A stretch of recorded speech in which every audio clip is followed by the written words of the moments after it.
Yo la Starter Nation, bienvenue dans cette nouvelle vidéo. Aujourd'hui, j'ai décidé de te parler d'Instagram. Alors Instagram, tu sais, c'est la plateforme de tous les désirs, l'inspiration, des centaines de millions d'utilisateurs avec une progression continue, des belles photos, donc vraiment ça te donne envie. Tu sais que c'est là aussi que le business se passe. Et puis, c'est également le siège de toutes les frustrations. Pourquoi? Parce que tu peux y mettre une pétée d'énergie et puis voir ton compte qui stagne, qui se développe pas, pire, qui peut régresser. Tu peux penser être shadowbanné, enfin, il y a tout ça, quoi. C'est aussi ce qui fait la beauté d'Instagram. Et puis, j'ai envie de partager avec toi aujourd'hui quelque chose de spécial, parce que moi aussi, j'ai beau faire des vidéos dans ce domaine, j'ai merdé, oui, j'ai merdé, j'ai fait des erreurs. Alors l'idée, c'est de t'expliquer quelles sont les erreurs que je pense avoir faites, qu'est-ce que j'en ai tiré comme enseignement, et surtout, quel plan je vais mettre aujourd'hui en activité, et je pense à me prendre 1 à 2 mois, pour reprendre le lead, réorienter mon compte, rebooster mon engagement, parce que on le voit, la majorité des comptes ont un engagement fluctuant, voire très descendant ces temps, et puis que je puisse, d'ici quelques temps, tel le Frankenstagram, m'acclamer et crier haut et fort « He's alive !» Mais avant qu'on voit tout ça, bumper!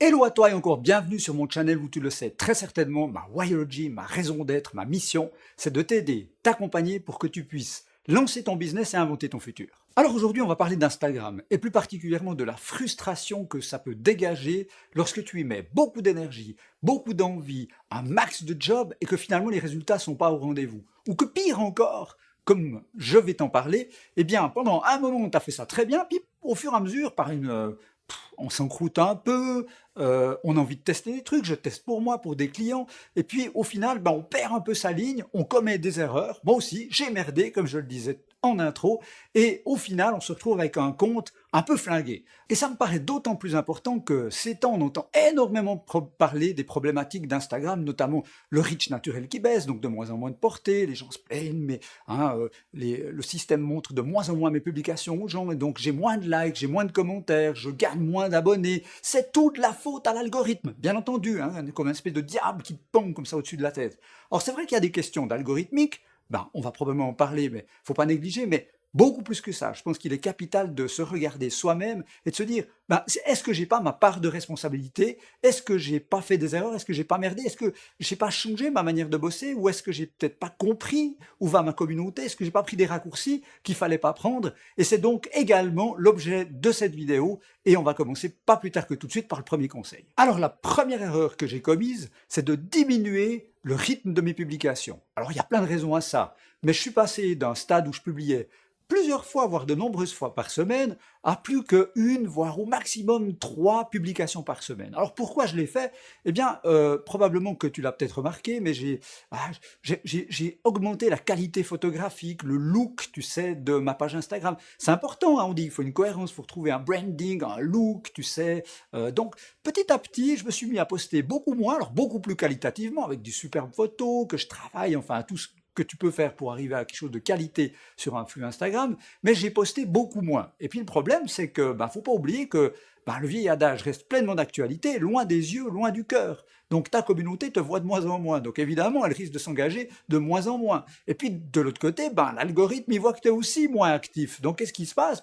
C'est un peu le serpent qui se mord la queue. Les gens te voient moins parce que l'algorithme pousse moins, mais en même temps, les gens qui aiment ton contenu, en voient moins aussi, donc ils t'oublient, et puis ils vont suivre, interagir, rentrer de plus en plus en contact avec d'autres comptes qui, eux, sont beaucoup plus actifs.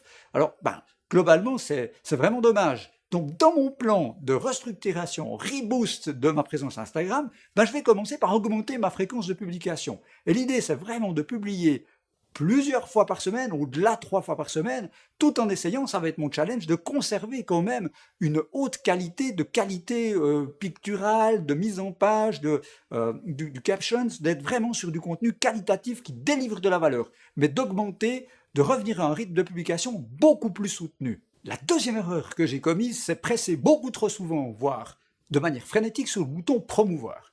Alors, ça découle un petit peu de la première problématique que je viens de t'exposer. Imagine, tu passes d'un stade où j'avais plusieurs centaines de likes, voire des fois au-delà de 1000 likes sur une publication, à tout à coup plus que 50, 60, 100 grand maximum.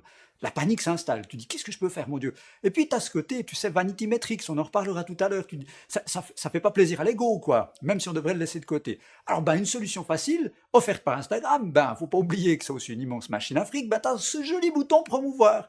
Et tu te dis, de manière totalement logique, je clique, je paye un petit truc et tac, ça va augmenter mon reach naturel et comme mes contenus sont de qualité, ça ramène au premier point, je vais de nouveau gagner du like et plac, tu lances ça, tu craches un peu d'argent à Facebook, Instagram et puis tu vas gagner de nouveau quelques likes, quelques commentaires et tu vas donc remonter autour des 200-300 likes par photo, donc ça te fait du bien même si tu n'atteins pas les niveaux que tu avais avant. Alors c'est super dangereux parce qu'ils ont tout compris ces gens-là, ça fonctionne sur le phénomène de la dopamine, tu sais, la récompense immédiate. Donc, tu as intérêt, tu te dis, je vais le faire, ça fait du bien. Mais d'un autre côté, tu fais que te tirer une balle dans le pied. Pourquoi? Parce que, d'une part, tu vas attirer des likes et des followers si tu crées comme ça un engagement avec des gens qui ne sont pas forcément de ta cible, des gens qui ont simplement vu la promotion. Donc, clairement, la qualité des likes, qualité des commentaires et du développement communautaire n'est pas du tout au rendez-vous. Et puis, le deuxième point, qui me semble beaucoup plus vicieux, c'est plutôt, tu sais, un feeling comme ça, mais je l'ai vu sur mon compte et sur le compte de nombreux clients dont je m'occupe, c'est que j'ai l'impression que lorsque tu payes donc via ce bouton promouvoir pour mettre en avant ton reach et donc gagner des likes, de l'engagement, ce qui se passe au niveau d'Instagram et l'intelligence artificielle qui est derrière, mais il va avoir tendance par la suite à péjorer le reach naturel de tes publications pour lesquelles tu ne payes pas. Évidemment, le but c'est de rentrer dans ce phénomène de dépendance. Et donc, en ayant un comportement où tu prises presque comme moi trop souvent sur le bouton promouvoir, tu vas péjorer par la suite ton engagement naturel. Alors vraiment, je ne dis pas qu'il ne faut pas le faire, on peut faire des promotions sur des trucs très choisis, bien ciblés, avec une véritable stratégie, mais j'ai commis l'erreur de tomber dans ce phénomène. Donc on m'y prendra plus, je ne ferai plus que des campagnes promotionnelles payantes, quand vraiment ça vaut la peine, avec une véritable stratégie derrière. Je vais essayer de laisser un peu de côté l'ego et donc les vanity metrics. Et si j'ai vraiment une promotion à faire, je vais passer par la plateforme publicitaire de Facebook et non plus le bouton rapidos, tu sais, promouvoir comme ça, qui est de la récompense immédiate. La troisième erreur que j'ai commise, selon moi, c'est de sortir de mon personnage, de mon univers, de ma niche, de manière trop large. Alors je m'explique. Alors il se trouve que depuis le début, j'ai construit donc ma présence Instagram sur un prisme de la personnalité que je suis moi-même. C'est authentique, mais c'est en fait un regard du personnage au travers d'un certain nombre de prismes. Alors le prisme, avec quoi au départ? Dan Noël l'entrepreneur, runner fou comme ça, qui fait beaucoup de kill à pied et qui apprend des choses aussi par rapport à ça, par rapport à son business, par rapport à son mindset, et également le côté hustler de fou, donc le gars qui bosse comme un malade. Ça, c'était le personnage, c'est moi, et voilà comment je me présentais. Et ma communauté s'est développée autour de ça. Puis au fur et à mesure, j'ai pris goût à Instagram, et comme toutes les personnes, si tu me connais un petit peu, multipotentiel, ou plutôt multicuriosité, j'aime bien m'appeler comme ça, j'ai découvert encore plus la photo grâce à Instagram, merci une fois de plus le réseau, t'as inspiré, j'ai commencé à faire des photos plus artistiques, exprimer une fibre plus créative, plus entre guillemets, Dan Noël l'artiste, le musicien, qui va aussi se balader en nature et qui fait des photos et qui s'inspire comme ça et qui a envie d'inspirer les autres à travers de belles photos et de contenus qui sont d'une niche différente que celle de base. Alors c'est génial parce que ça donne de l'ouverture, mais quelque part, qu'est-ce que j'ai fait? J'ai complètement dilué la visibilité, les contours du personnage que je suis, la lisibilité de mon identité numérique sur Instagram. Et puis, faut pas être idiot pour ne pas le comprendre. Globalement, les gens qui me suivaient dès le départ se sont dit, oui, c'est plus tout à fait le même. Et d'un autre côté, en voulant me positionner dans des niches différentes, avec des hashtags différents, je rentre dans un univers dans lequel je n'étais pas forcément connu, et dans lequel il y a déjà du monde, dans lequel les followers, la communauté a déjà ses propres codes, ses propres personnes qu'ils ont envie de suivre, ses propres influenceurs. Donc globalement, je me suis mis un peu de côté, comme ça, en voulant être tout et n'importe quoi. Ce qui ne veut pas dire que je ne vais pas continuer à le faire, parce que j'ai envie d'exprimer toutes ces fibres, toutes ces facettes du personnage, toutes ces facettes de mon prisme, la personne que je suis vraiment. Mais ce que je vais faire, je vais reconcentrer mon compte Dan Noël, l'entrepreneur, sur vraiment les thématiques, la niche de base, et en délivrant un maximum de valeur à la Starter Nation dans cette partie-là. Et puis, bien entendu, je vais exprimer à fond ma fibre artistique, créatrice, Dan Noël, le photographe, dans ce sens-là, mais probablement sur un autre compte Instagram que je vais créer expressément pour ça. Et comme ça, je vais donc avoir une plus grande, une meilleure lisibilité, je dirais plutôt, de mon identité numérique sur Instagram. Et à mon sens, ça devrait me permettre de recoller à ma communauté. Quatrième erreur que j'ai commise, c'est de baisser mon propre engagement. Alors, entre guillemets, je suis inexcusable puisque c'est vraiment un truc que je prône depuis longtemps. D'ailleurs, je te remets la vidéo au-dessus, je vais la regarder moi-même parce que ça va me montrer, me rappeler aux bons offices qu'est-ce qu'il faut faire. Alors, qu'est-ce qui s'est passé? Alors, comme tout bon hyperactif du web, entre ma propre présence, la présence que je dois gérer pour les multiples clients qu'on a en digital marketing, plus le développement de mes plusieurs sociétés, plus mes vacances, plus mes objectifs de running, plus mon voyage road trip en Norvège, plus, évidemment, ben, j'ai eu beaucoup moins de temps, j'ai mis beaucoup moins d'énergie et aussi d'attention sur Instagram. Donc moi-même, ben, j'ai commencé à ne plus m'engager avec ma communauté ou moins. C'est-à-dire que je suis de ceux qui prônent qu'il faut que chaque fois que tu as un commentaire, un like, d'entrer en contact avec les gens de manière authentique, de liker aussi un certain nombre de photos de leur propre compte que tu aimes vraiment, et puis de laisser un commentaire qui a du sens. Je te rappelle que Instagram, dans son algorithmique, estime que si tu n'as pas 4 à 5 mots et que ça ne veut pas dire quelque chose et que c'est pas parce qu'il est intelligent, hein, en rapport avec la thématique de la photo, tu as une espèce de bot, donc il te péjore. Donc vraiment passer du temps à faire ça, parce que j'aime ça aussi, tisser des liens de la relation avec la communauté, tu en fais probablement partie, et je t'en remercie. Donc je vais booster ça à fond, et je l'avais un peu oublié. Alors ça va vraiment me demander du temps, de l'engagement, mais je suis persuadé qu'en œuvrant de la sorte, je vais une fois de plus recoller à la communauté, recréer des liens, et en créer des nouveaux, et probablement rebooster mon compte, l'engagement, et éviter la stagnation, voire la réduction de la taille de mon compte, tel que je te le disais tout à l'heure. La cinquième erreur, je pense qu'il faut vraiment parler. Là, il n'y a pas de souci, il n'y a pas de honte. Je crois que malgré l'expérience, malgré l'âge, on peut tous à un moment donné céder aux sirènes de la facilité. Alors, qu'est-ce que c'est que les sirènes de la facilité sur Instagram? Ce qui se passe, c'est que tu commences à avoir du succès, ton compte grossit, tu as de plus en plus de likes, mais évidemment, tu peux être pressé. Donc, on rappellera jamais l'importance et la valeur de la patience. Alors, chapitre terminé. Mais globalement, qu'est-ce que tu te dis? Tu dis, ouais, mais si je trouvais des moyens, des techniques, des hacks pour pouvoir augmenter, dynamiser, aller plus vite, gagner plus de followers.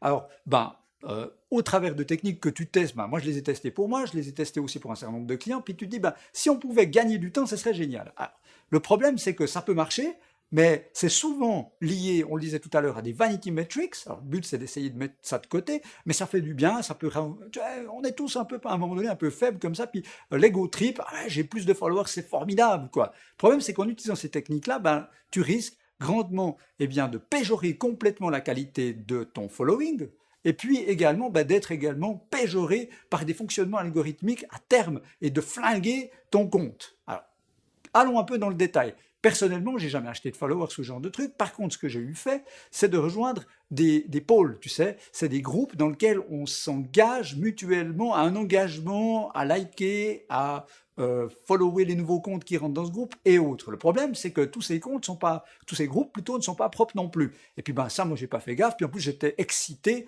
par, tu sais, l'avancée, la dynamique qui fait que ça grossit, ça grossit, ça grossit. Sans faire forcément attention à la qualité de ce que tu gagnes. Et puis dans ces groupes, il y a des choses, il y a surtout des bots qui peuvent traîner. Et pour te donner envie de continuer cet engagement, tu vas gagner des gens. Sauf que c'est des faux. Hein, donc tu te retrouves avec un nombre de shadow followers, comme ça, des fans fantômes, des faux comptes, ou des comptes totalement inactifs, et qui vont venir pourrir complètement ta communauté. Le problème, c'est que, rappelons comment fonctionne l'algorithme, tu postes une nouvelle photo super, tu as bossé sur Instagram avec une magnifique caption, eh bien, qu'est-ce que fait l'algorithme? Il va le tester, disons, par exemple, il poste à une centaine de tes abonnés pour voir comment ils réagissent. Et si dans ces 100 abonnés, tu as 50 ou 60 ou 70 comptes qui sont des comptes pourris, qui n'existent pas, ou qui sont des comptes totalement inactifs, aucun engagement de l'autre côté. Qu'est-ce que se dit l'algorithme? Ce que poste Daniel, c'est de la merde. Donc globalement, il ne va pas le poster à des nouveaux. Et donc ton engagement diminue jusqu'à atteindre presque zéro, malgré le fait que tu aies une grande communauté. Donc ça, c'est vraiment une catastrophe à laquelle je suis confronté aujourd'hui, parce que effectivement, j'ai fait partie de pôles qui n'étaient pas propres. D'une autre manière, j'ai également utilisé sur certains conseillers pour tester des hashtags qui sont des hameçons à bottes, on pourrait le dire. Si tu utilises certains hashtags, tu vas gagner du like et tu vas gagner des followers. Mais parce que ce sont aussi des gros hashtags qui sont chassés par des bots, donc des robots automatiques qui viennent automatiquement liker tes pages ou liker tes commentaires. Tu as l'impression de gagner en engagement, mais c'est des faux. Et encore une fois de plus, tu gagnes des comptes dormants ou des faux comptes qui vont péjorer complètement ton engagement, ton taux d'engagement, et donc l'algorithme va te massacrer. Alors, la solution à ça, c'est d'arrêter complètement ça. Donc, j'ai quitté toutes ces techniques depuis déjà un bon moment. Et puis maintenant, je dois rentrer dans un gros phénomène d'épuration. Je peux dire que c'est chaud, mais je l'ai bien mérité. C'est-à-dire que sur les 32 et quelques mille followers que j'ai, il y en a peut-être plus de 15 000 qui sont vraiment pourris. Alors, il n'y a pas de moyen automatique de le faire. J'ai commencé tous les jours, je vais balayer donc ma liste de fans, je vais voir quels sont les comptes inactifs ou les comptes pires qui sont des faux comptes et je les supprime. Par contre, ça prend un temps de malade, mais c'est mon chemin de croix et je vais y arriver. Donc si tu vois mon compte qui diminue fortement en nombre de followers, c'est volontaire, c'est pour réorienter une fois de plus, retrouver une base solide de fans qui sont des vrais fans engagés et non plus du quality metrics. Et on m'y prendra plus, le quality metrics c'est terminé. Qualité over quantity, je crois vraiment que c'est ce qu'il faut viser. Cette partie, genre repenti de la mafia, terminée, on peut passer au 6e et dernier point, ou la 6e et dernière erreur, pour terminer aussi sur une note plus positive. La dernière problématique, c'est le fait de, à mon sens, ne pas utiliser toutes les options, tous les éléments, toutes les techniques que Instagram te laisse en natif pour construire, tisser des liens, échanger avec ta communauté et développer une relation vraiment authentique et de qualité avec les gens. Alors, je m'explique en quelques mots, je ne suis pas assez présent sur les stories. Clairement, il y a des périodes où j'en fais beaucoup, puis tout à coup, je laisse tomber. Il faut vraiment que je prenne l'habitude, et je peux te suggérer de le faire, c'est une sorte de réflexe comme ça, de rentrer dans cette routine de produire du contenu, mais à valeur ajoutée, bien entendu. Il faut délivrer de la valeur. Et en même temps, également, créer des contenus story qui permettent aux gens d'interagir, parce que l'algorithme en tient bien entendu compte. C'est de l'engagement, avec des sondages, avec des questions que tu peux poser. Donc ça me paraît vraiment capital.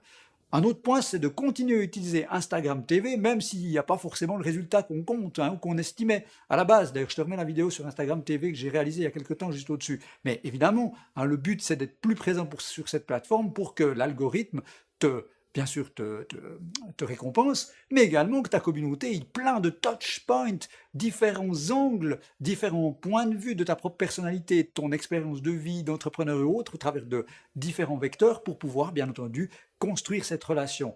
Je pense également me mettre au live. C'est pas forcément évident, mais je pense que c'est capital de le faire parce que, une fois de plus, ça crée une relation encore plus forte, plus engagée, vraiment sur l'instant, à chaud, avec la communauté. Et le dernier et point final, c'est vraiment de soigner de plus en plus et encore mieux la qualité des textes que je mets sous mes posts au niveau des photos.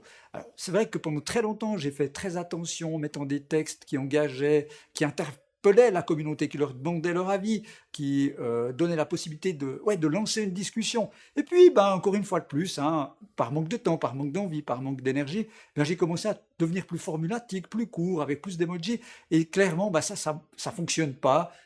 C'est comme dans une vraie relation humaine, il faut vraiment établir un vrai dialogue. Donc, comptez sur moi pour être plus présent avec aussi des captions de meilleure qualité qui délivrent de la valeur et où j'essaye, dans le maximum des possibilités, de créer un espace de discussion avec la communauté. Et je pense vraiment que ça devrait me permettre de recoller au wagon et d'être plus dans l'authenticité avec vous. Voilà, on a terminé. Tu connais aujourd'hui, de manière pleinement transparente, les 6 erreurs que je pense avoir commises et sur lesquelles je vais travailler dès aujourd'hui pour pouvoir redynamiser, ramener mon compte Instagram sur les rails, sur la bonne voie. Je pense que ça peut te servir. D'une part, comme je le disais, si toi-même, tu débutes sur Instagram, ou si toi aussi, tu as un compte qui stagne, ou pire, qui régresse et tu as l'impression d'avoir fait des erreurs. Donc, cette vidéo, si tu l'as aimée, je t'encourage, slash le like bouton, c'est juste en dessous que ça se passe. Ça m'encourage vraiment et ça me donne 300% d'énergie pour continuer à délivrer de la valeur sur cette chaîne. N'hésite pas à partager cette vidéo avec des gens de ton entourage que ça pourra intéresser. Si ce n'est pas encore fait, je ne peux que te suggérer de t'abonner à ma chaîne si tu souhaites recevoir encore plus vite mes trucs, mes astuces, mes tips pour créer ton entreprise, lancer ton business et inventer ton futur. Et puis, d'ici à la prochaine vidéo qui arrive très vite, il me reste à te souhaiter la pleine santé, d'être à fond dans tes projets et puis aussi le plein succès. Et surtout, d'ici là, n'oublie pas, be a starter!